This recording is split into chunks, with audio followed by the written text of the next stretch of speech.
మొదటి ప్రశ్న, యేసుక్రీస్తు ప్రభువు పేర్లు పెట్టి పిలిచారా అన్నది మొదటి ప్రశ్న. ఇక రెండో ప్రశ్న, దయ్యము కూడా పేర్లు పెట్టి పిలుస్తుందా? దయ్యము కూడా పేర్లు పెట్టి పిలుస్తుందా అన్నది రెండవ ప్రశ్న. మూడో ప్రశ్న, దయ్యము కూడా అద్భుతాలు సూచక క్రియలు చేస్తుందా? ఎందుకంటే దేవుడు అద్భుతాలు సూచక క్రియలు చేస్తాడు, అలాగే దయ్యము కూడా అద్భుతాలు సూచక క్రియలు చేస్తుందా అన్నది మరి మనము మూడో ప్రశ్నగా ఆలోచన చేయబోతున్నాము. ఇక నాలుగవది, అపోస్తులుల చిహ్నము ఏమిటి? అపోస్తులుల చిహ్నము ఏమిటి అన్నది, ఈ 4 ప్రశ్నలు చాలా జాగ్రత్తగా మరి ప్రస్తుత పరిస్థితిని బట్టి మనం అందరం కూడా ఆలోచన చేద్దాము. దయచేసి నా హంబుల్ రిక్వెస్ట్ ఏంటంటే, ఈ వాక్యం మీకు అర్థం కాకపోతే 1-2 సార్లు బాగా వినండి. ఎందుకంటే బైబిల్ను అర్థం చేసుకోవడానికి బదులు అపార్థం చేసుకోవడానికి మనకు ఆస్కారం ఉంది. తొందరగా అపార్థం చేసుకుంటాం, అరే ఆయన ఇలా చెప్పాడు, ఈయన ఇలా చెప్పాడు, ఈయన ఇలా చెప్తున్నాడని. కాబట్టి ఎవరు చెబుతున్నా మనము వాక్యములో ఉన్న సారాన్ని క్యాచ్ చేయాలి. మనము ఆ ఎసెన్స్ ఉంటుంది, వాక్యములో ఉన్న భావం, ఆ వాక్యములో ఇమిడి ఉన్న ఆ భావాన్ని మనం క్యాచ్ చేయాలి. కాబట్టి చాలా జాగ్రత్తగా, అర్థం కాకపోతే మళ్ళీ వినండి. అర్థం కాకపోతే నేను యూట్యూబ్లో అప్లోడ్ చేస్తాను, కాబట్టి అనేకులకు షేర్ చేయండి. కాబట్టి ఈరోజు మొదటి ప్రశ్నగా మనం ఆలోచన చేయబోతున్నాము, యేసుక్రీస్తు ప్రభువు పేర్లు పెట్టి పిలిచారా అన్నది మనం అందరం కూడా ఆలోచన చేస్తున్నాము. మరి బైబిల్ గ్రంథంలో మనం చూడగలిగితేనండి, యేసుక్రీస్తు ప్రభువారు పేర్లు పెట్టి పిలిచినట్లుగా మరి బైబిల్ గ్రంథంలో మనం చూస్తాము. మరి కొన్ని సందర్భాలు మనం చూడగలిగితే, ఈ యేసుక్రీస్తు వారు మరి లూకాసు వార్త 19వ అధ్యాయం 5వ వచనంలో, లూకాసు వార్త 19వ అధ్యాయం 5వ వచనంలో ఈ యేసుక్రీస్తు వారు యెరికో పట్టణంలోనికి ప్రవేశిస్తారు. యేసుక్రీస్తు వారు యెరికో పట్టణంలోనికి ప్రవేశిస్తారు. అక్కడ సుంకపు గుత్తదారుడు, ధనవంతుడునైన జక్కయ్యను పేరుగల ఒకడు ఆ ప్రాంతంలో ఉంటాడు. తర్వాత ఆయనకు ఒక కోరిక పుట్టింది, యేసుక్రీస్తు వారిని చూడాలని కోరిక పుట్టింది. అయితే ఆయన పొట్టివాడైనందున ఏం చేస్తాడంటే మేడి చెట్టు ఎక్కుతాడు.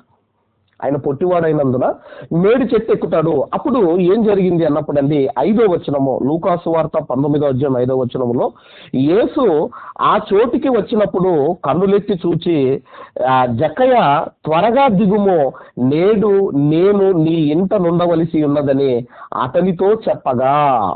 ఇక్కడ మనం చూడగలిగితేనండి, యేసుక్రీస్తు వారు పొట్టి జక్కయ్యను పేరు పెట్టి పిలుస్తున్నాడు. యేసుక్రీస్తు వారు పొట్టి జక్కయ్యను పేరు పెట్టి పిలుస్తున్నాడు. ఈ రోజు కూడా మనం చూడగలిగితే చాలా మంది దైవజనులు పేర్లు పెట్టి పిలుస్తారు. దానికి మూలవాక్యం ఏంటంటే ఎదిగానండి. కాబట్టి యేసుక్రీస్తు వారు పేర్లు పెట్టి పిలిచాడు. మరి మీరు ఆలోచించండి, మరి యేసుక్రీస్తు వారికి ఎలా తెలిసిందే పొట్టి జక్కయ్య అని, ఆయన జక్కయ్య అని ఎలా తెలిసింది? ఏమన్నా అక్కడున్న అపోస్తులు ఏమన్నా ఇన్ఫర్మేషన్ ఏమన్నా పాస్ చేశారా? మరి ఎలా తెలిసింది? కాబట్టి ఇదొక సందర్భము. యేసుక్రీస్తు వారు కూడా పేరు పెట్టి పిలిచాడు. ఇదొక సందర్భం. అయితే ఇంతకుముందు మనము మరి యోహాను సువార్త మనం చదువుకున్నాం. బైబిల్ రీడింగ్ లో యోహాను సువార్త మొదటి అధ్యాయము 47, 48, 49 మనము చదువుకున్నాము. యేసు నతానియేలును తన యొద్దకు వచ్చుట చూచి, ఇదిగో ఇతడు నిజముగా ఇశ్రాయేలీయుడు, ఇతని యందు ఏ కపటమును లేదని అతని గూర్చి చెప్పాను. నీవు ఎలాగూ ఎరుగుదు అని నతానియేలు ఆయనను అడగగా, యేసు, ఫిలిప్పు నిన్ను పిలవక మునిపే నీవు ఆ అంజూరపు చెట్టు క్రింద ఉన్నప్పుడే నిన్ను చూచి తినని అతనితో చెప్పాను. నతనియేలు, బోధకుడా, నీవు దేవుని కుమారుడవు, ఇశ్రాయేలు రాజు అని ఆయనకు ఉత్తరం ఇచ్చాను. ఇక్కడ కూడానండి మనం ఆలోచన చేయగలిగితే, ఇక్కడ కూడా యేసుక్రీస్తు వారు నతానేలును ఇదిగో పిలుస్తున్నాడు. నతానియేలు అని ఇక్కడ మనం చూస్తున్నాము. అంటే ఈ సందర్భాలను బట్టి ఈరోజు మనం ఆలోచన చేయగలిగితే, యేసుక్రీస్తు వారు కూడా పేర్లు పెట్టి పిలిచాడు. ఈ రోజు కూడా మరి చాలా మంది దైవజనులు కూడా పేర్లు పెట్టి పిలుస్తున్నారు.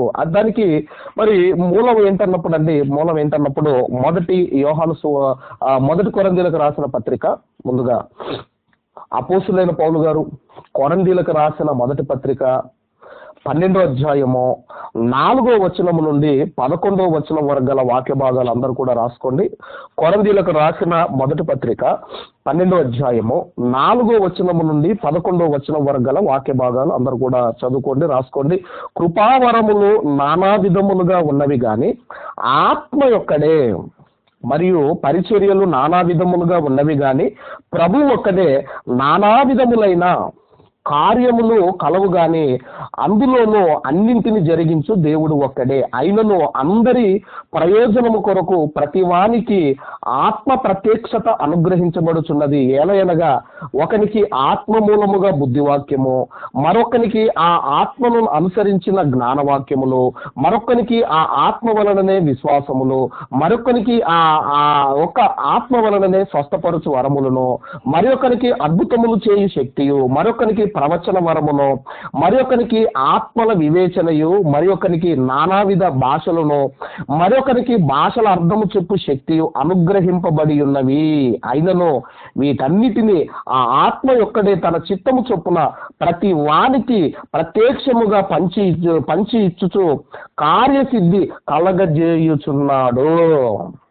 కాబట్టి ఈరోజు మనం ఆలోచన చేయగలిగితే, ఈరోజు అనేకులు మరి ఎందుకు పేర్లు పెట్టి పిలుస్తున్నారు అన్నప్పుడు, ఇదిగోనండి, ఇదిగో ఈ పరిచర్య, ఈ వాక్యాలు బేస్ చేసుకొని, ఈ వాక్యాలను ఆధారం చేసుకొని యేసుక్రీస్తు వారు పిలిచారు. అలాగే పరిచర్యలు రకరకాలుగా నానా రకాలుగా ఉన్నాయి. పరిచర్యలు ప్రవచన వరాలు కానివ్వండి, భాషలు కానివ్వండి, భాషలకు అర్థం చెప్పటం కానివ్వండి, స్వస్థపరచు వరం ఆ వాక్యం కానివ్వండి, ఆ స్వస్థపరిచే ఆ వరం కానివ్వండి, అలాగే బుద్ధి చెప్పే వాక్యం కానివ్వండి, ఇలాగా రకరకాల నానా రకాలుగా మరి వరాలు ఉన్నాయి, పరిచర్యలు ఉన్నాయి. కాబట్టి ఒక్కొక్కరికి ఒక్కొక్క వరము, ఒక్కొక్కరికి ఒక్కొక్క వరం ఉంటుందని దీన్ని బేస్ చేసుకొని ఈ రోజు కూడా మనం ఆలోచన చేయగలిగితే అనేక మంది దైవజనులు మరి పేర్లు పెట్టి పిలవటం అన్నది మనం చూస్తున్నాము. కాబట్టి మనం ఆలోచన చేయగలిగితే మనము ఆలోచిస్తున్నాము ఏంటి అన్నప్పుడు, యేసుక్రీస్తు వారు పేర్లు పెట్టి పిలిచాడా అంటే యేసుక్రీస్తు వారు పేర్లు పెట్టి పిలిచాడు. రైట్, ఇది మనకు క్లియర్ అయిపోయింది. ఇక రెండో ప్రశ్న ఏంటి అన్నప్పుడు, ఇప్పుడు దేవుడు అద్భుతాలు చేస్తాడు, దేవుడు ఆ సూచక క్రియలు చేస్తాడు, దేవుడు అద్భుతాలు చేస్తాడు. అయితే దేవుడు ఒక్కడే చేస్తాడా, ఇంకెవరు చెయ్యరా అన్నప్పుడు అండి, దేవుడు ఒక్కడే కాదండి, మరొకరు కూడా అద్భుతాలు చేస్తారు. మరొకరు ఎవరో కాదు. దయచేసి అందరూ కూడా రెండో ప్రశ్న మనం ఆలోచిస్తున్నాము. ఆ మరొకరు ఎవరు అన్నప్పుడు దయచేసి కూడా నిర్గమాకాండము, అందరం కూడా నిర్గమాకాండము దయచేసి 7వ అధ్యాయము, నిర్గమాకాండము 7వ అధ్యాయము 8వ వచనము నుండి 11వ వచనం వరకు గల వాక్య భాగాలు మనం చదువుకున్నాం. 8వ వచనం నుండి 11వ వచనం వరకు గల వాక్య భాగాలు చదువుకుందాం. మరియు యెహోవా మోషే అహరోనులతో ఇట్లా నేను, ఫరో మీ శక్తి చూపుటకై ఒక మహత్కార్యమును కనపరచుదని మాతో చెప్పినప్పుడు నీవు అహరోనును చూచి నీ కర్రను పట్టుకొని ఫరో ఎదుట దానిని పడవేయుము, అది సర్పమగును. కాబట్టి మోషే అహరోనులు ఫరో యొద్దకు వెళ్ళి యెహోవా తమకు ఆజ్ఞాపించినట్లు చేసిరి. ఆ అహరోను ఫరో ఎదుట అతని సేవకులు ఎదుట తన కర్రను పడవేయగానే అది సర్పమాయెను. దేవుడు చెప్పాడు, మీరు వెళ్ళండి, ఆ ఫరో ఎదుట అహరోను కర్ర, ఇదిగో అహరోను చేతిలో కర్ర వాళ్ళ ముందు వేయగానే అది సర్పం అవుతుంది, అది పాము అవుతుంది అని చెప్పాడండి.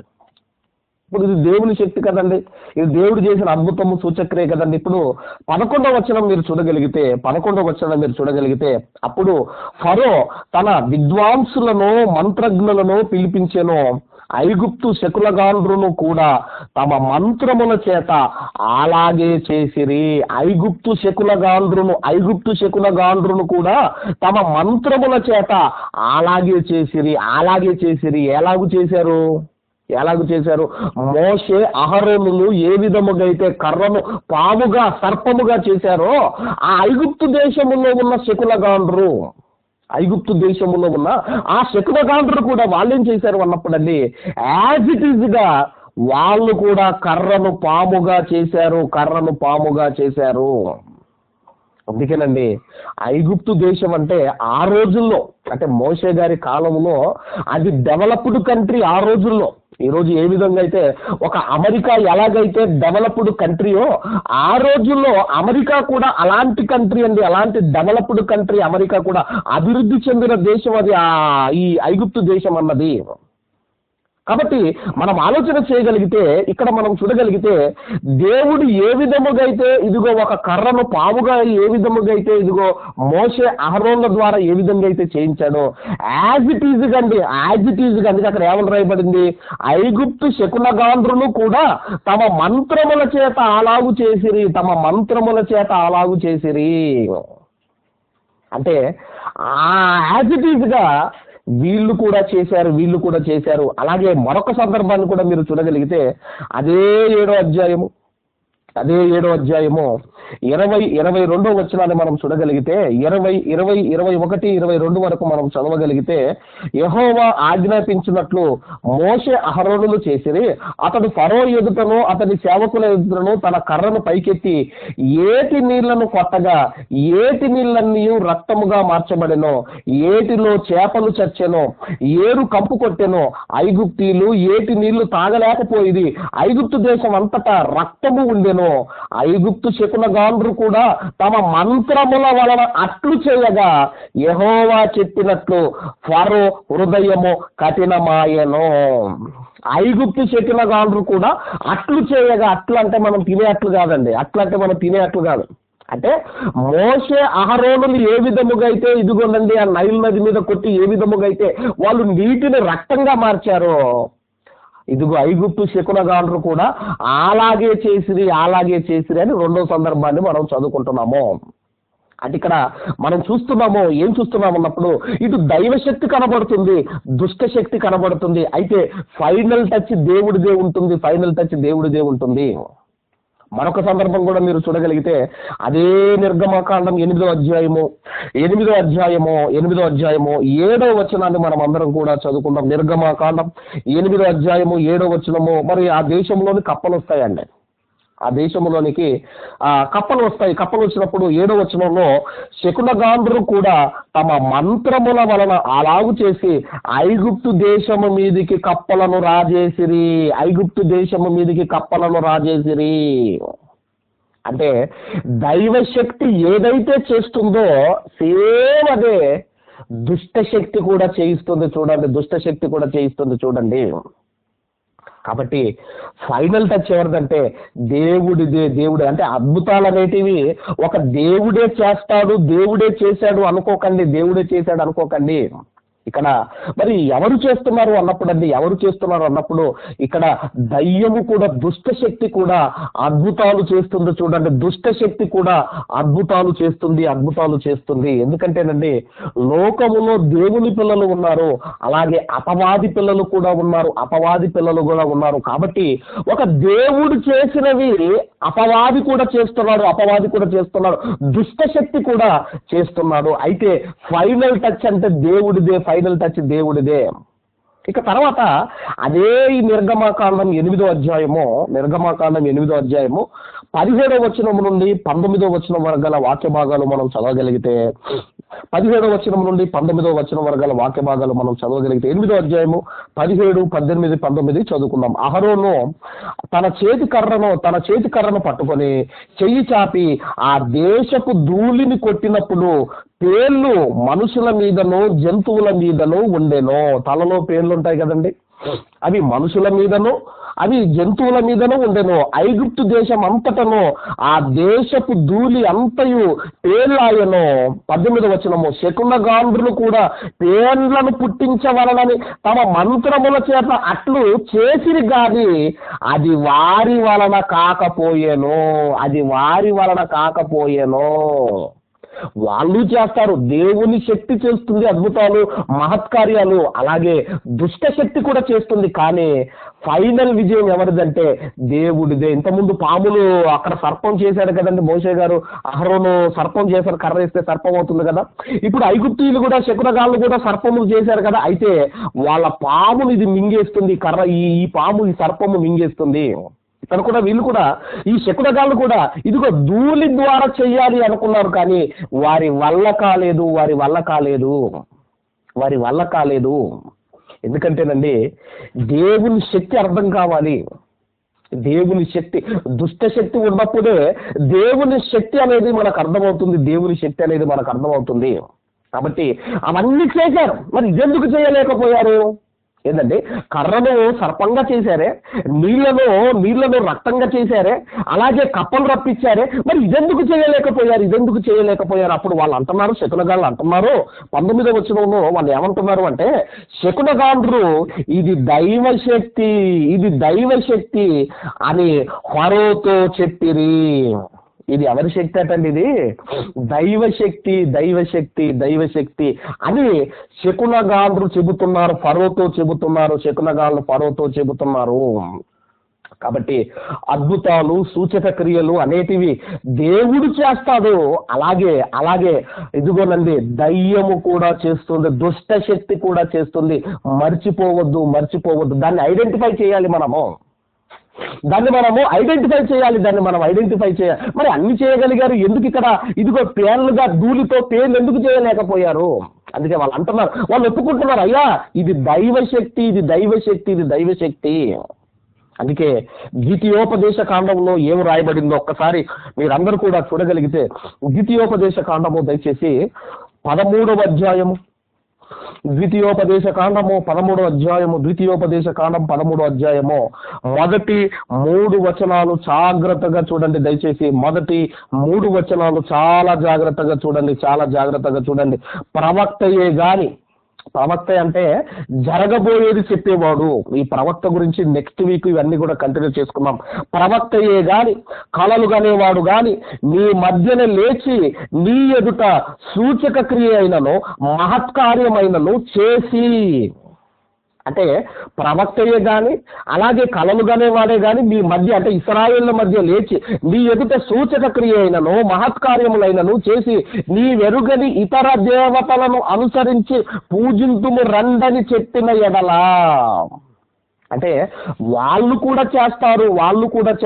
వాళ్ళు దేవుడు ఏర్పాటు చేసుకొనని వారు కూడా ఇదిగోనండి సూచక క్రియలు చేస్తారు, మహత్కార్యాలు చేస్తారు, వాళ్ళు ప్రవచిస్తారు, వాళ్ళు కూడా కలలు గంటారు. అందుకే అంటున్నాడు, ఏమంటున్నాడు? నీ వెరుగని ఇతర దేవతలను అనుసరించి పూజింతుము రండని చెప్పిన ఎడల అతడు నీతో చెప్పిన సూచక క్రియ గాని మహత్కార్యము గాని సంభవించినను ఆ ప్రవక్త మాటలను, కలలు కను వాని మాటలను వినకూడదు.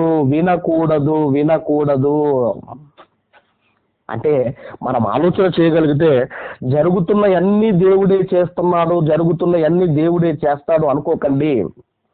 ఇక్కడ ఏమంటున్నాడు? దేవుడే చెబుతున్నాడు, మీరు వినకూడదు. ఎంత క్లియర్ గా ఉందండి, ఆ 3వ వచనం, అతడు నీతో చెప్పిన సూచకమే గాని మహత్కార్యము గాని సంభవించినను ఆ ప్రవక్త మాటలు, కలలు కనువాని మాటలు వినకూడదు. కాబట్టి మనం ఆలోచన చేయగలిగితే, మనము చూడగలిగితేనండి, ఎందుకంటే దేవుడు చేసినవే దుష్ట శక్తి చేస్తుంది, దేవుడు చేసినవే ఆ దుష్ట శక్తి కూడా చేస్తుంది. మర్చిపోవద్దు. అందుకేనండి ఈ సమాజంలో సాతాను యొక్క ప్రభావం ఎంత ఉందో, ఎంతగా పనిచేస్తుందో, ఈ సమాజంలో సాతాను ప్రభావం ఎంతగా పనిచేస్తుందో మనందరికీ అర్థం కావాలి. ఇంతకీ ఎంతగా పనిచేస్తుంది అన్నప్పుడండి, ఎంతగా పనిచేస్తుందో మనం అందరం కూడా చూడగలిగితే, దయచేసి అపోస్తలుడైన పౌలు గారు తెస్సలోనీయులకు రాసిన 2వ పత్రిక, అపోస్తలుడైన పౌలు గారు తెస్సలోనీయులకు రాసిన 2వ పత్రిక దయచేసి 2వ అధ్యాయము 4వ వచనము నుండి 12వ వచనం వరకు గల వాక్య భాగాలు రాసుకోండి. 4వ వచనము నుండి 12వ వచనం వరకు గల వాక్య భాగాలు దయచేసి అందరూ రాసుకోండి. ఏది దేవుడు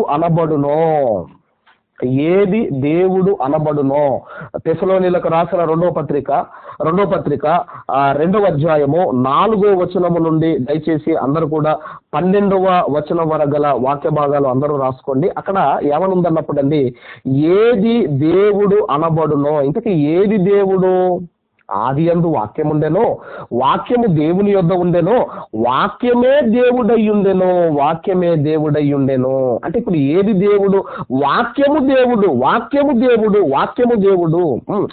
ఏది దేవుడయ్యుండెనో, ఏది పూజింపబడునో నీ వాక్యమే పూజింపదగినది మరి అని మనము చదువుకున్నాము ఆ కీర్తన గ్రంథంలో. నీ వాక్యమే పూజింపదగినది. ఆ తర్వాత దానిని అంతటిని ఎదిరించుచు దాని అంతటికి పైగా వాడు తన్ను తానే హెచ్చించుకొనుచు తాను దేవుడునని తన్ను కనపరుచుకొనుచు దేవుని ఆలయములో కూర్చుండును గనుక ఏ విధముగానైనను ఎవడును మిమ్మును మోసపరచనీయకుడి. అంటే ఇప్పుడు సాతానుడు దేన్ని ఎదిరిస్తున్నాడు, దయ్యంగాడు దేన్ని ఎదిరిస్తున్నాడు అన్నప్పుడండి సాక్షాత్తు వాక్యమునేవాడు ఎదిరిస్తున్నాడు. అందుకే 7వ వచనాన్ని మనం చదవగలిగితే ధర్మ విరోధ సంబంధమైన మర్మము ఇప్పటికే క్రియ చేయుచున్నది గాని ఇది వరకు అడ్డగించుచున్నవాడు మధ్య నుండి తీసివేయబడు వరకే అడ్డగించును. అంటే దుష్టశక్తి ప్రభావము ఎప్పటి వరకు ఉంటుందని మనం ఆలోచన చేయగలిగితేనండి యేసుక్రీస్తు వారి 2వ రాకడ వరకు.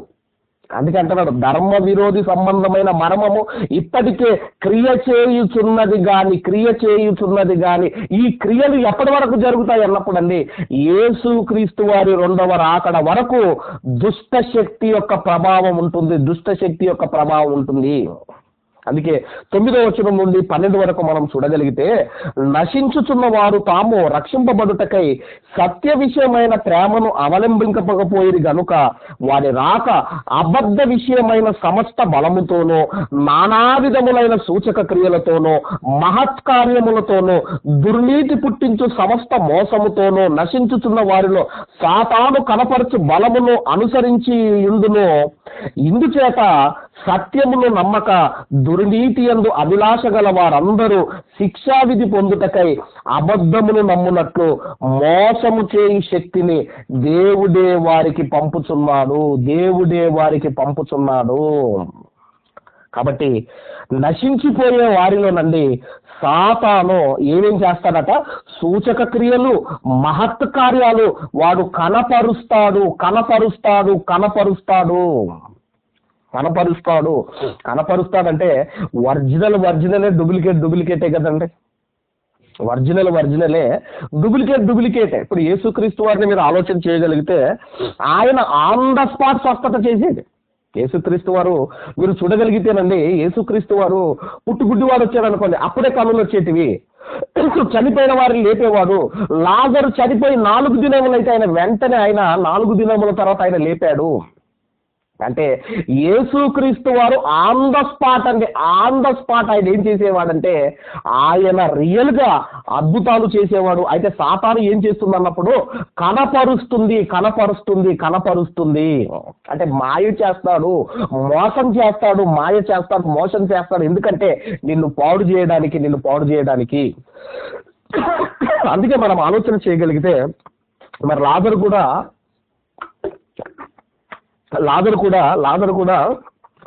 చనిపోయి లేచాడు. యేసుక్రీస్తు వారు 4వ దినమున లేపాడు. అయితే అక్కడ అంతకుముందు ఒక సందర్భం జరిగింది.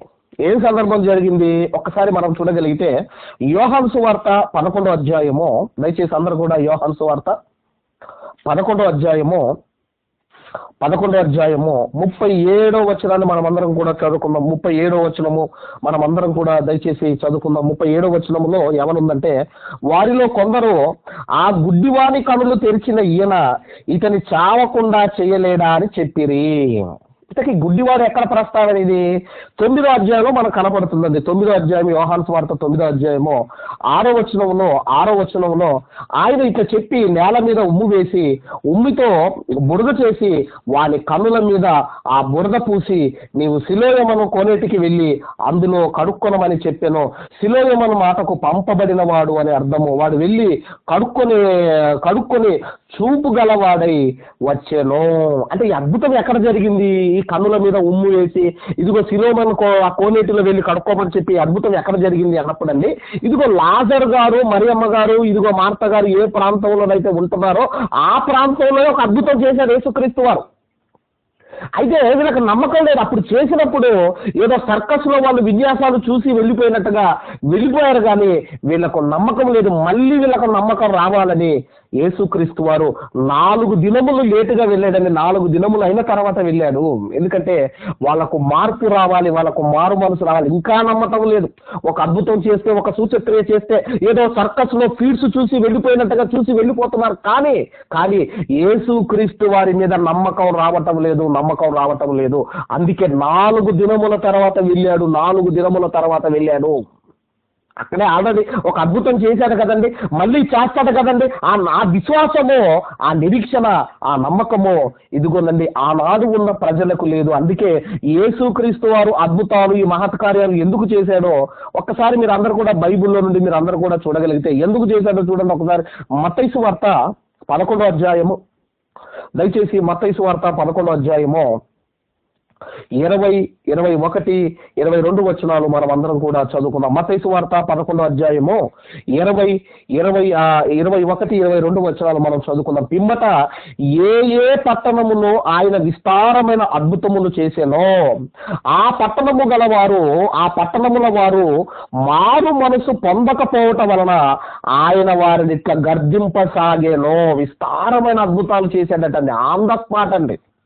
యేసుక్రీస్తు వారు అద్భుతాలు చేస్తే ఆన్ ద స్పాట్ జరిగేటివి 2 వారాలు రండి, 3 వారాలు రండి, 7 వారాలు రండి, ఇవన్నీ ఉండవండి. యేసుక్రీస్తు వారు అద్భుతాలు చేస్తే ఆన్ ద స్పాట్ జరిగేటివి, ఆన్ ద స్పాట్ జరుగుతాయి. అయితే విస్తారమైన అద్భుతాలు చేశాడట. ఏ పట్టణాల్లో విస్తారమైన అద్భుతాలు చేశాడో ఆ పట్టణముల వారు మారు మనసు పొందకపోవుట వలన అంటే ఎందుకయ్యా యేసుక్రీస్తు వారు అద్భుతాలు చేశాడు అన్నప్పుడు మారు మనసు పొందుకోవాలని అంటే మనం ఆలోచన చేయగలిగితే ఆ రోజు యేసుక్రీస్తు వారు చేస్తేనే దిక్కులేదు, యేసుక్రీస్తు వారు చేస్తేనే మారు మనసు పొందుకోలేదు. మీరు ఆలోచించండి. ఈ రోజు ఒక రోగం తగ్గిపోయింది, ఇంకొక రోగం రాదా? మీరు ఆలోచించండి. ఈ రోజు రోగం తగ్గిపోయిందని దేవుని నమ్ముకున్నావు, మళ్ళీ వేరొక రోగం వస్తుంది, అది తగ్గదు. మరి అప్పుడేంటి పరిస్థితి? అంటే ఈ రోగాలు, ఈ సమస్యలు వీటికా యేసుక్రీస్తు వారు నమ్ముకోవలసింది? ఈ సమస్యల కొరక యేసుక్రీస్తు వారు నమ్ముకోవలసింది? దేనికైనా నమ్ముకోవాలి. కాబట్టి మనం ఆలోచన చేయగలిగితే ఆయన ఎందుకు చేశాడు అన్నప్పుడు మారు మనసు పొందుకోవాలని అయితే చేశాడు. అయితే వాళ్ళు మారు మనసు పొందకపోవటం వలన ఆయన వారిని ఇట్లా గర్దింపసాగేను. ఏమని గర్దిస్తున్నాడు? అయ్యో కొరజినా, అయ్యో బెత్సయిదా, మీ మధ్య చేయబడిన అద్భుతములు తూరు సిదోను పట్టణములలో చేయబడిన ఎడల ఆ పట్టణము వారు పూర్వమే గోడ పట్ట కట్టుకొని బూడిద వేసుకొని మారు మనసు పొందియుందురు. అంటే ఇదిగో ఈ కోరాజీనాలో కానివ్వండి, ఈ బెత్సయిదాలో కానివ్వండి, అక్కడ చేసిన అద్భుతములు, అక్కడ విస్తారమైన అద్భుతములు చేశాడు, మారు మనసు రాలేదు. అయితే ఆ అద్భుతములు గనక తూరు పట్టణంలో, సిదోను పట్టణంలో ఒకవేళ చేసినట్లయితే వాళ్ళు పూర్వమే గోడ పట్ట కట్టుకొని బూడిద వేసుకొని మారు మనసు పొందియుందురు. అంటే ఆయన ఎందుకు అద్భుతాలు చేశాడు, మహత్కార్యాలు చేశాడు అన్నప్పుడు మారు మనసు పొందుకోవడానికి ఒరిజినల్ అద్భుతాలు చేస్తేనే మార్పు పొందలేదు వాళ్ళు. కాబట్టి ఆ తర్వాత ఏం జరిగిందండి? ఆ తర్వాత మనం చూడగలిగితే 22వ వచనము, విమర్శ దినమందు మీ గతి కంటే తూరు సిదోను పట్టణముల వారి గతి ఓర్వదగినదై ఉండునని మీతో చెప్పుచున్నాను. కాబట్టి మారు మనసు పొందుకోవడానికి యేసుక్రీస్తు వారు అద్భుతాలు చేస్తే వారు మారలేదట. అందుకే గర్దిస్తున్నాడు. అందుకే ఈ రోగాల కోసము, మీ సమస్యల కోసం, వీటి కోసం యేసుక్రీస్తు వారు నమ్మకండి. ఒకవేళ నమ్ముకుంటే మీరు ఎక్కువ కాలం విశ్వాసములో మీరు నిలబడలేరు. రోగాలు తీసేస్తేనే దేవుడా? రోగాలు తీసేస్తేనే ఆయన మనకు తండ్రా? ఆయన ఇదిగో స్వస్థతలు చేస్తేనే మనకు తండ్రా? మీరు ఆలోచించండి. కాబట్టి మనం ఆలోచన చేయగలిగితే ఇదిగోనండి, ఆయన మారు మనసు పొందడానికి ఆయన విస్తారమైన అద్భుతాలు చేశాడు. తర్వాత ఒకానొక సందర్భంలో యేసుక్రీస్తు వారికి ఎలాంటి సంఘటన ఎదురైందో మనం చూడగలిగితే యోహాను సువార్త 12వ అధ్యాయము 37వ వచనాన్ని మనమందరం కూడా చదువుకుందాం. 37వ వచనాన్ని మనమందరం కూడా చదువుకుందాం. యోహాను సువార్త 12వ అధ్యాయం 37వ వచనము. యేసు ఈ మాటలు చెప్పి వెళ్ళి వారికి కనబడకుండా దాగి ఉండెను. దాక్కున్నాడట యేసుక్రీస్తు వారు దాక్కోవలసినంత అవసరం ఏమున్నది? యేసుక్రీస్తు వారు దాక్కోవలసినంత అవసరం ఏమున్నది అంటే, ఎందుకంటే ఆయన వారి ఎదుట ఎన్ని సూచక క్రియలు చేసిననో వారు ఆయన యందు విశ్వాసం ఉంచరైరి.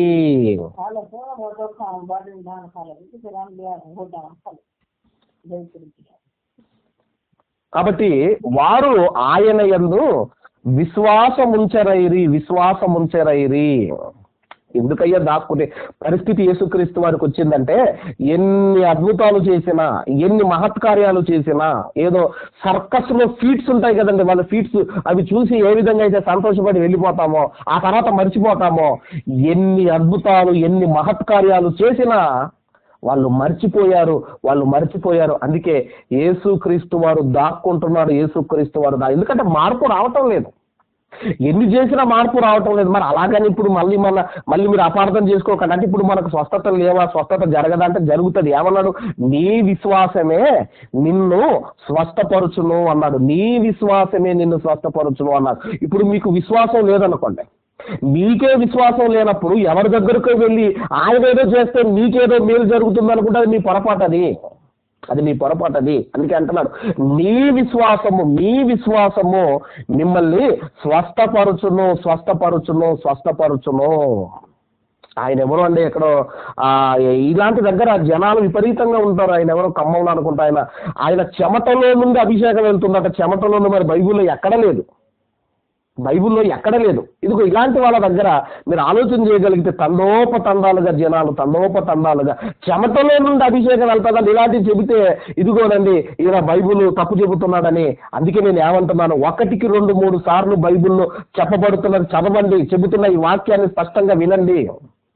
చెమటలో నుండి అభిషేకం ఎవరికి వెళ్ళిందండి? అభిషేకం చెమటలో ఉంది. ఈరోజు మనం అందరం అభిషేకించబడిన వాళ్ళం కాదా? మొన్న ఒక టాపిక్ చెప్పాను, దేవుని అభిషక్తులపైనే అపహాస్యం అని ఒక టాపిక్ చెప్పాను, మన యూట్యూబ్లో ఉన్నది వినండి. మనం ఆలోచన అందరం అభిషేకించబడిన వాళ్ళం కాదా? చెమటలో నుండి అభిషేకం ఏంటిది మీరు ఆలోచించండి. అందుకేనండి యేసుక్రీస్తు వారు ఎన్నో చేస్తే ఆయనే దాక్కోవలసిన పరిస్థితి వచ్చింది. అందుకే మనం ఆలోచన చేయగలిగితే దేవుడే కాదండి, ఇదిగో దుష్ట శక్తి సాతాను కూడా, వాడు కూడా అద్భుతాలు మహత్కార్యాలు వాడు కూడా చేస్తాడు. సూచక క్రియలు వాడు కనపరుస్తాడు. గుర్తుపెట్టుకోండి, కనపరుస్తాడు. వాడి దగ్గర ట్రిక్స్ ఉన్నాయి, తంత్రాలు ఉన్నాయి వాడి దగ్గర, వాడు కనపరుస్తాడు. ఇది రెండవదైతే. ఇక మూడోది మనం ఆలోచన చేయగలిగితే అపోస్తులుల చిహ్నం ఒకటి ఉంటుందండి. ఈయన అపోస్తులుడు అనడానికి ఒక గుర్తుంటుంది. ఏంటా గుర్తు అన్నప్పుడు కొరంథీయులకు రాసిన 2వ పత్రిక, అపోస్తులైన పౌలు గారు కొరంథీయులకు రాసిన 2వ పత్రిక 12వ అధ్యాయము 11, 12 వచనాలు మనం అందరం కూడా చదువుకుందాం. కొరంథీయులకు రాసిన 2వ పత్రిక 11, 12 వచనాలు మనం అందరం కూడా చదువుకుందాం. దయచేసి, నేను అవివేకినైతిని, మీరే నన్ను బలవంతము చేసితిరి. దయచేసి సరే, నేను వివేకినైతిని, మీరే నన్ను బలవంతం చేసితిరి. నేను మీ చేత మెప్పు పొందవలసిన వాడనో, ఎలయనగా నేను ఏమాత్రపు వాడనో కాకపోయినను మిక్కిలి శ్రేష్ఠులైన ఈ అపోస్తుల కంటే నేను ఏ విషయంలోనూ తక్కువ వాడను కాను. పౌలు గారు ఏమంటున్నారంటే, ఇదిగో నేను ఏ విషయంలో అపోస్తుల కంటే నేను తక్కువ వాడను కాను అంటున్నాడు. అందుకేనండి ముందు 12 మందే కదా అపోస్తులు, మరి ఈయన ఎక్కడిది 13వ మంది? ఈయన ఎక్కడిది, ఈయన ఎవరు చేశారు అని అంటే అప్పుడు ఆయన పౌలు గారు అంటారు, ఏమంటారంటే దేవుడే నన్ను అపోస్తులుడుగా ఎన్నుకున్నాడు, దేవుడే నన్ను అపోస్తులుగా ఎన్నుకున్నాడని పౌలు గారు మాట్లాడతారు. ఇక్కడ ఆయన అంటున్నాడు, నేను ఏ విషయములలో అపోస్తుల కంటే తక్కువ వాడను నేను కాదు, ఏ విషయములో అని చెబుతూ ఏమంటున్నాడు అంటే 12వ వచనంలో సూచక క్రియలను, అద్భుతములను, మహత్కార్యములను చేయుట వలన, అంటే అపోస్తులుడు అంటే సూచక క్రియలు, అద్భుతాలు, మహత్కార్యాలు చేయుట వలన అపోస్తులుని యొక్క చిహ్నములు పూర్ణమైన ఓర్మితో మీ మధ్య నిజముగా కనపరచబడేను. అంటే అపోస్తుల చిహ్నము, ఇతను అపోస్తులుడు, ఇతను అపోస్తుల్ అని మనం ఎలా చెప్పగలము అంటే అతను ఏమేం చేయాలటండి, అతను సూచక్రియలు చేయాలి, అద్భుతములు చేయాలి, మహత్కార్యములు చేయాలి. అందుకే పౌలు గారు అంటున్నారు, నేను ఏ విషయములో కూడా అపోస్తుల కంటే నేను తక్కువ వాడను కాదు, నన్ను అండర్ ఎస్టిమేట్ చేయకండి.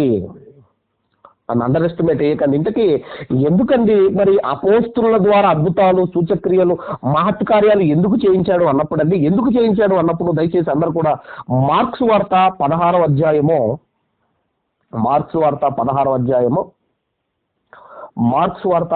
అధ్యాయము దయచేసి అందరూ కూడా 15వ వచనాన్ని మనం అందరం కూడా చదువుకుందాం. 15వ వచనం మనం అందరం కూడా దయచేసి చదువుకుందాము. అక్కడ ఏమనుందంటే, మీరు సర్వలోకమునకు వెళ్ళి సర్వ సృష్టికి సువార్తను ప్రకటించుడి, నమ్మి బాప్తిసం పొందినవాడు రక్షించబడును, నమ్మని వారికి శిక్ష విధింపబడును, నమ్మిన వారి వలన ఈ సూచక క్రియ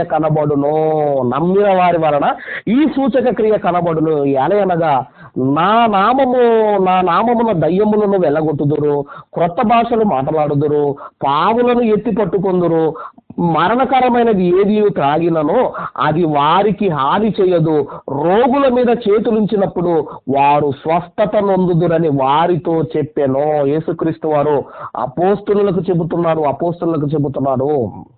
ఎన్ని చెప్పాడు? 5 చెప్పాడు. 1, ఆయన నామమున దయ్యములు వెలగొడతారు, క్రొత్త భాషలు మాట్లాడతారు. 2, పాములను ఎత్తి పట్టుకుంటారు. 3, మరణకరమైనది ఏది తాగినా అది వారికి ఆది చేయదు, రోగుల మీద చేతులు ఉంచినప్పుడు మీరు స్వస్థత పొందుకుంటారు. ఎందుకంటే ఇదిగోనండి, నమ్మి బాప్తిజం పొందినవాడు రక్షించబడును, నమ్మని వానికి శిక్ష విధింపబడును. మరి ఎందుకు చేశాడు ఆయన ఇవన్నీ కూడా? ఎందుకు చేశాడు అన్నప్పుడు దయచేసి 20వ వచనాన్ని మనం అందరం కూడా చదువుకుందాం. 20వ వచనం, అదే అధ్యాయం 20వ వచనంలో, వారు బయలుదేరి వాక్యం అంతటా ప్రకటించిరి, ప్రభువు వారికి సహకారుడై ఉండి వెనువెంట జరుగుతున్న సూచక క్రియల వలన వాక్యము స్థిరపరచుచుండెను. ఈ అద్భుతాలు, ఈ మహత్కార్యాలు, ఈ సూచక క్రియల వలన ఆయన వాక్యమును స్థిరపరుస్తున్నాడు. ఎందుకంటే అప్పటికింకా వాక్యము స్థిరము కాలేదు, పరిపూర్ణం కాలేదు. అప్పటికింకా వాక్యం పరిపూర్ణం కాలేదు. అందుకే అపోస్తులైన పౌలు గారు అంటున్నారు, ఏమంటున్నాడంటే, నేను అపోస్తులలో ఎందులో కూడా నేను తక్కువ వాడను కాదు. చివరిగా ఈ రిఫరెన్స్ చూసుకొని మనం అందరం కూడా ముగింపులోనికి వెళ్ళిపోదాము. మరి ఆ 4వ ప్రశ్న ఏంటంటే, దయ్యము కూడా పేర్లు పెట్టి పిలుస్తుందా? ఇంతకుముందు యేసుక్రీస్తు వారు పేర్లు పెట్టి పిలిచినట్టుగా మనం చదువుకున్నాం. ఇంతకుముందు అపోస్తుల చిహ్నములు అంటే ఏంటిది? అది సూచక్రియలు, మహత్కార్యాలు, అద్భుతాలు చేస్తే అపోస్తుల యొక్క చిహ్నం అట, ఆయన అపోస్తులుడట. కాబట్టి పౌలు గారు అంటున్నారు, నేను కూడా ఎందులో కూడా అపోస్తుల కంటే నేను తక్కువ వాడను కాను. అందుకే పౌలు గారు కూడా మనం చూడగలిగితే 4వ ప్రశ్న ఏంటంటే, దయ్యము కూడా పేర్లు పెట్టి పిలుస్తుందని మనం ఆలోచన చేయగలిగితే 4వ ప్రశ్న, అపోస్తుల కార్యములు 19వ అధ్యాయము, 19వ అధ్యాయము దయచేసి 19వ అధ్యాయము 11వ వచనము నుండి అందరూ కూడా 16వ వచనం వరకు గల వాక్య భాగాలు రాసుకునే వాళ్ళు రాసుకోండి. 11 నుంచి 16 వరకు. మరియు దేవుడు పౌలు చేత విశేషమైన అద్భుతములు చేయించెను. దేవుడు పౌలు చేత విశేషమైన అద్భుతములు చేయించను. ఎలాంటివంటేనండి, అతని శరీరమునకు తగిలిన చేతి గడ్డలైనను, నడికట్లైనను రోగుల యొద్దకు తెచ్చినప్పుడు రోగములు వారిని విడిచెను, దయ్యములు కూడా వదిలిపోయేను. అంటే మీరు ఆలోచించండి, ఎంత పవర్ ఉందో మీరు ఆలోచించండి. శరీరమునకు ఏమన్నా అక్కడ ఏమైతే దేని నుంచి అంటే అతని శరీరమునకు తగిలిన చేతి గుడ్డలైనను నడికట్లైనను, చేతి గుడ్డలైనను నడికట్టైనను, ఇప్పుడు బెల్ట్ అంటాం కదండి, నడికట్టు బెల్ట్ కానివ్వండి, చేతికి చుట్టుకునే గుడ్డలు కానివ్వండి, అది ఆ వాటి వలన రోగుల యొద్దకు తెచ్చినప్పుడు రోగములు వారిని విడిచెను, దయ్యములు కూడా వదిలి పోయేను అని మనం చదువుకుంటున్నాము. దయ్యములు కూడా వదిలి పోయేనని మనం చదువుకుంటున్నాము. కాబట్టి ఒక ఎగ్జాంపుల్ చెప్పాలి, చెబితే బాధపడతారేమో చాలా మంది, ఎందుకంటే అనేకులు వింటారు కాబట్టి మీరు ఆలోచన చేయగలిగితే బాధపడతారేమో. ఏది ఏమైనా సత్యం మనం చెప్పాలి. సత్యం చెప్పి బాధపడినా తప్పులేదు, కానీ అబద్ధం చెప్పి సంతోషపడటం కంటే సత్యం చెప్పి బాధపడటం మంచిది. మరి ఆ మధ్యకాలంలో ఒక పాస్టర్ గారు ఏదో ఆయన దగ్గరికి ప్రార్థనకు వచ్చారట. ప్రార్థనకు వచ్చినప్పుడు ఆయన కర్చిప్కు ప్రార్థన చేసి ఇచ్చాడట. కర్చిప్కు ప్రార్థన చేసి ఇచ్చాడు. అప్పుడు ఆయన మన వరంగల్ ప్రాంతం నుంచి వేరే ప్రాంతానికి వెళ్ళిపోయాడు. ఆయన వాళ్ళది వేరే ఊరండి, వేరే ఊరు మైబాద్, అక్కడ అటు సైడ్ వెళ్ళిపోగానే ఆ ఏదైతే కర్చిప్కు ప్రార్థన చేశాడో ఆ కర్చిప్కు ప్రార్థన చేసి తీసుకొని వెళ్ళి అది వాళ్ళకి ఇవ్వగానే వాళ్ళు స్వస్థత పడ్డారట. వాళ్ళు స్వస్థత పొందుకున్నారట. వాళ్ళు స్వస్థత పొందుకున్నారు. మంచిది, రైట్. దేవుడు అద్భుతాలు చేశాడు, అద్భుతం చేశాడు, ఓకే, రైట్. ఇప్పుడు మనం ఆలోచన చేయగలిగితే ఇప్పుడు పాస్టర్ గారి కొడుకే సిక్ అయిపోయాడు. పాస్టర్ గారి కొడుకే సిక్ అయిపోయాడు. ఇప్పుడు పాస్టర్ గారి కొడుకు సిక్ అయిపోయినప్పుడు ఇప్పుడు ఆయన జేబులో కర్చీఫ్ ఉంటుంది కదా, ఆయన జేబులో కర్చీఫ్ ఉండదా, ఇంట్లో కర్చీఫ్లు ఉండవా? మరి దానికి ప్రార్థన చేసి ఆయన మీద పెట్టాలి కదా. వెంటనే ఈయనేం చేశాడు, హాస్పిటల్ పట్టుకెళ్ళాడు. అంటే మీరు ఆలోచించండి, మీరు ఆలోచించండి. కాబట్టి మనం ఆలోచన చేయగలిగితే, మనం చూడగలిగితే ఇక్కడ కూడా పౌలు ఆయన యొక్క నడికట్లు కానివ్వండి, ఆ తర్వాత ఆయన గుడ్డలు టచ్ చేసిన వాళ్ళు రోగాలు పోయాయట, దయ్యాలు కూడా వదిలిపోయాయి. తర్వాత అప్పుడు ఏం జరిగింది అన్నప్పుడు అంటే 13వ వచనంలో, అప్పుడు దేశ సంచారులను మాంత్రికులైన కొందరు యూదులు పౌలు ప్రకటించు యేసు తోడ మిమ్మును ఉచ్చాటన చేయుచున్న మాట చెప్పి దయ్యములు పట్టిన వారి మీద ప్రభువైన యేసు నామమును ఉచ్చరించుటకు పూనుకొనిరి. అంటే అక్కడ కొంతమంది ఏం చేశారంటే, ఓహో, యేసు నామములో దయ్యములు వెలగొడుతున్నారు, యేసు నామములో దయ్యములు వెలగొడుతున్నారు, మనం కూడా వెలగొడదాము, మనం కూడా వెలగొడదామని అక్కడున్న కొంతమంది ఏం చేశారు అన్నప్పుడండి, యేసునామములో ఉచ్చాటన అన్న దగ్గర కింద మీరు అనగా అన్న దగ్గర మంత్రించుట, యేసునామములో అంటాం కదండి, మంత్రించుట. అప్పుడు వాళ్ళు కూడా అలాగే పూనుకున్నారట చేయడానికి. యేసునామంలో దయ్యమును వెలగొడుతున్నారు అన్నప్పుడండి అప్పుడు ఏం జరిగింది? 14వ వచనంలో, యూదుడైన స్కెవాయును ఒక ప్రధాన యాజకుని కుమారులు 7 అలాగు చేయుచుండిరి. 15వ వచనం, అందుకు ఆ దయ్యము నేను యేసును గుర్తెరుగుదును. ఆ దయ్యం మాట్లాడుతుంది. ఏమంటుందంటే, దయ్యము నేను యేసును గుర్తెరుగుదును, పౌలును కూడా ఎరుగుదును గాని మీరెవరని అడగగా అంటే దయ్యము కూడా ఈ పేర్లు పెట్టి పిలుస్తుంది చూడండి. నాకు యేసు ప్రభు తెలుసు, నాకు పౌలు తెలుసు, కానీ మీరెవరు అంటే దయ్యము కూడా పేర్లు పెట్టి పిలుస్తుంది. అంటే దయ్యము కూడా పేర్లు పెట్టి పిలుస్తుంది. నేను యేసును ఎరుగుదును, నేను పౌలును ఎరుగుదును, నేను గుర్తెరుగుదును అంటుంది. అప్పుడు ఏం జరిగిందంటేనండి, 16వ వచనంలో ఆ దయ్యం పట్టిన వాడు ఎగిరి వారి మీద పడి వారిద్దరిని లొంగదీసి గెలిచెను. అందుచేత వారు దిగంబరులై గాయాలు తగిలి ఆ ఇంటి నుండి పారిపోయిరి. అంటే దయ్యం ఏం చేసిందంటే గెలవలేకపోయారు ఆ దయ్యం పట్టిన వారి చేత. ఈ వీళ్ళు ఎవరైతే యేసు నామములో ఉచ్చరించారో వాళ్ళు గెలవలేకపోయారు. అంటే ఇప్పుడు మనం ఆలోచన చేయగలిగితే దయ్యము కూడా పేర్లు పెట్టి పిలుస్తుందంటే ఈ వచనాలను బట్టి దయ్యము కూడా పేర్లు పెట్టి పిలుస్తుంది. అందుకే అంటుంది అది, నేను యేసును గుర్తెరుగుదును, నేను పౌలును ఎరుగుదును. అసలు మీరెవరు?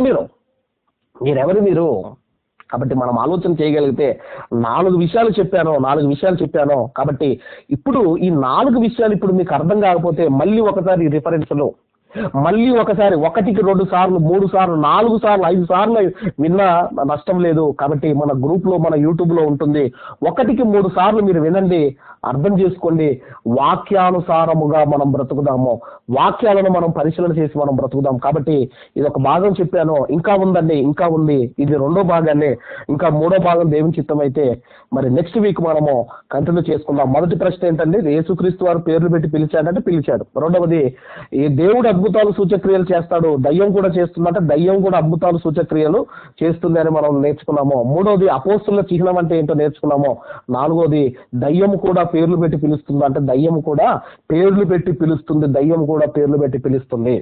కాబట్టి ఈ విధంగా మీరు బైబిల్ను రీసెర్చ్ చేయాలి, బైబిల్ను పరిశీలన చేసి బైబిల్ అర్థం చేసుకోవాలని కోరుకుంటూ, ఇంకా దీని కంటిన్యూయేషన్ ఉందండి. ఇంకా కంటిన్యూయేషన్ మరి ఎన్ని వారాలు అవుతాయో ఇవన్నీ కూడా మరి చాలా మీకు నేర్పించాలని నేను ఆశపడతాను. ఏ డౌట్ ఉన్నా మీరు తర్వాత నా నంబర్ ఉంటుంది, నా నంబర్ కాల్ చేయొచ్చు, మీరు అడగవచ్చు.